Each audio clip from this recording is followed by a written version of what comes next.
He insulted doctors by accusing them of doing unnecessary organ removals to line their pockets. He's insulting them again here. They don't do quality work. He's going to reward them if they do quality work. And let me tell you the clincher here. How in the world can they possibly know whether you've got quality care without getting into your medical records? That's the only way they can know. They're going to digitize them, make them electronic. How else? They can't have an Obamacare bureaucrat in every doctor's office watching the procedure, grading it on a clipboard, and sending the results back to the Oval Office. They can't do it that way. It's insisting it's not government controlled. It's not going to cost any more money. You're not going to lose your doctor. Your doctor might get canned if Obama doesn't think your doctor's doing quality work.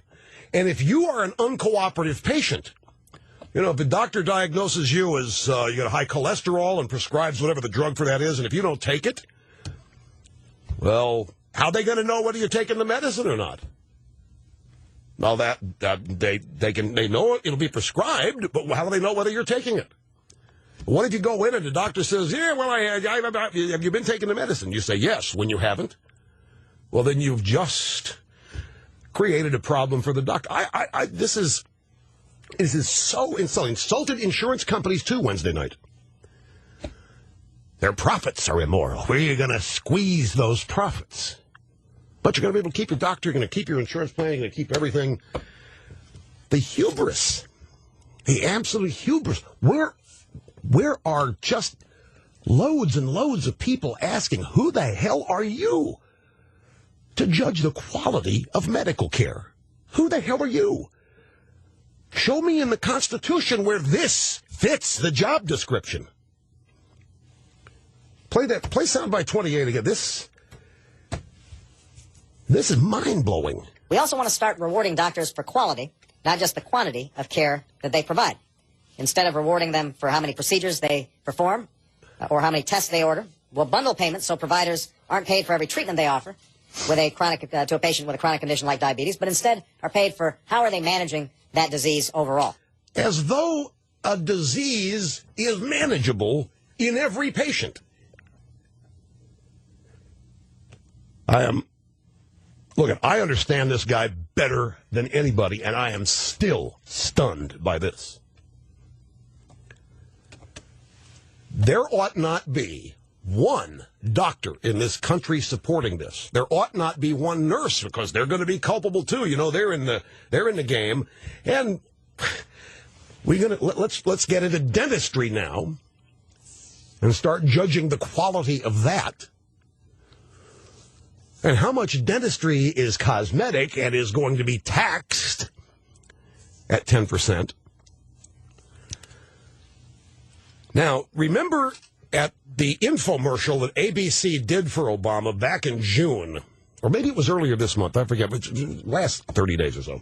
Infomercial on Wednesday night from the East Room with Obama taking questions. Remember the woman that got up and asked him about her 100-year-old mother who was taken in. And the doctor said, you need a pacemaker. I can't do anything else for you. And I'm not going to put a pacemaker in you. You're 100 years old. So the woman and her mother went to another specialist who said, you got a lot of spunk. I think I'll be glad to do it. And 5 years later, she's perfectly fine with the pacemakers, 105 years old. This woman, whose mother got the pacemaker at age 100, asked the President of the United States. Now, stop and think of this. I can understand this question being asked of Fidel Castro. I can understand this question being asked of Hugo Chavez. I can understand some serf citizen pleading with his leader to let his mother live. But I can't imagine that in this country. And it happened. And this woman stood up.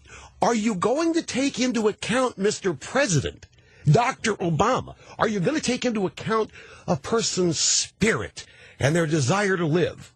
Do you know what Obama said? Look, the first thing for all of us to understand is we actually have some choices to make about how we want to deal with our own end-of-life care. We can't get into spirit and spunk.